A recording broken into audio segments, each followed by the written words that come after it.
ശരി, കോഴിക്കോട്ടേക്കൊന്ന് പോകട്ടെ. അവിടെ മുസഫർ അഹമ്മദ് എന്ന ഡെപ്യൂട്ടി മേയർ ഇത്തവണത്തെ മേയർ സ്ഥാനാർത്ഥി പരാജയപ്പെട്ടു. ഒന്ന് മേയറുടെ വാർഡിൽ NDA ജയിച്ചു, രണ്ട് മുസഫർ അഹമ്മദ് എന്ന് പറഞ്ഞ മേയർ സ്ഥാനാർത്ഥി തോറ്റുപോയിരിക്കുന്നു. അപ്പൊ കോഴിക്കോട് കോർപ്പറേഷനിൽ എന്തൊക്കെയോ സംഭവിക്കുകയാണ്.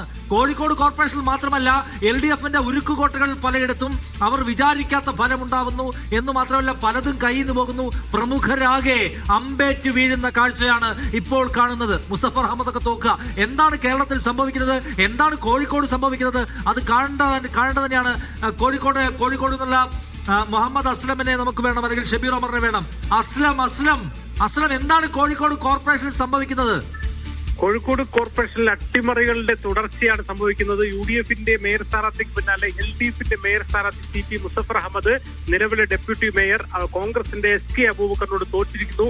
മീഞ്ചന്ത എന്ന് പറഞ്ഞ വാർഡിലാണ് അവിടെ ശക്തമായ മത്സരത്തൊടുവിൽ SK അബൂബക്കർ നേരിയ വോട്ടുകൾക്കാണ് വിജയിച്ചത്. അതേസമയം അത് വലിയൊരു വീഴ്ചയാണെന്ന കാര്യത്തിൽ ഒരു സംശയമില്ല. കാരണം നിലവിലെ ഡെപ്യൂട്ടി മേയറാണ്, പുതിയൊരു മേയറായി അദ്ദേഹം തന്നെ വരുമെന്ന് ഏറെക്കുറെ ഉറപ്പിച്ച ഘട്ടത്തിലാണ് ശക്തമായ പോരാട്ടത്തിനുള്ളിൽ മീഞ്ചന്ത് ജയിക്കുന്നത്. മീഞ്ചന്ത് നിലവിൽ BJPയുടെ വാർഡായിരുന്നു. അതേസമയം വാർഡ് വിഭജനത്തിലൂടെ സുരക്ഷിതമാക്കി എന്ന് ഉറപ്പുവരുത്തിയാണ് ആ മീഞ്ചന്ത വാർഡിൽ CP മുസഫർ അഹമ്മദ് മത്സരിക്കാൻ ഇറങ്ങിയത്. അതേസമയം കടക്കൂടിൽ ജനകീയനായ കൗൺസിലർ, കോൺഗ്രസിന്റെ നിലവിലെ കൗൺസിലറാണ് SK അബൂബക്കർ, മറ്റു വാർഡുകളിലെ കൗൺസിലറായിരുന്നു അദ്ദേഹം.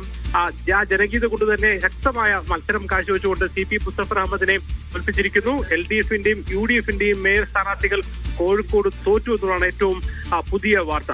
ശരി അസ്ലം, കോഴിക്കോട് കോർപ്പറേഷനിലെ നിലവിലെ സ്ഥിതി എന്താണ്? സബരിനാഥൻ മാധ്യമോട് സംസാരിക്കുന്നു. ഇല്ല, അത് എന്തായാലും ആത്യന്തികമായി വിജയം ലഭിച്ചു എന്നുള്ളത് ഒരു നല്ല കാര്യം തന്നെയാണ്. പക്ഷെ എനിക്ക് നിങ്ങൾ അഭ്യർത്ഥിക്കാനുള്ളത്, UDF ഇതുവരെ ലീഡ് ചെയ്യുന്ന ആ സീറ്റുകളുടെ പേരുകളും എണ്ണവും നിങ്ങൾ നോക്കണം. നിങ്ങൾ സാധാരണ UDFന് അല്ലെങ്കിൽ UDF ഉറപ്പായി ജയിക്കും എന്ന് പറയുന്ന സീറ്റുകളല്ല. അങ്ങനെ ഒരു 3-4 സീറ്റേ ഉള്ളൂ. ബാക്കി എല്ലാ സീറ്റുകളും UDF പിടിച്ചടക്കുന്ന സീറ്റുകളാണ്. അങ്ങനെ തന്നെ ലാസ്റ്റ് വരെ പോകുമെന്ന് വിശ്വസിക്കുന്നു.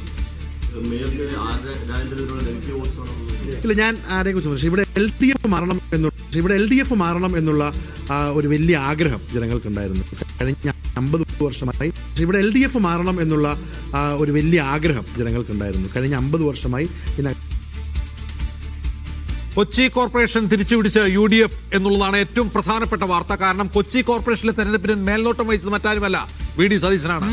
VD സതീശന്റെ മേൽനോട്ടത്തിൽ നടന്ന തെരഞ്ഞെടുപ്പ് പ്രചാരണത്തിന്റെ ചിട്ടയായ തെരഞ്ഞെടുപ്പ് പ്രചാരണത്തിനൊടുവിൽ ഇതാ കൊച്ചി കോർപ്പറേഷൻ തിരിച്ചുപിടിച്ചിരിക്കുന്നു. ആദ്യ ഫല സൂചനകളിൽ UDF വളരെ പിന്നിലായിരുന്നു അവിടെ, പക്ഷേ അവിടെ അതിശക്തമായ തിരിച്ചുവരവ് നടത്തിയിരിക്കുന്നു കൊച്ചിയിൽ എന്നുള്ളതാണ്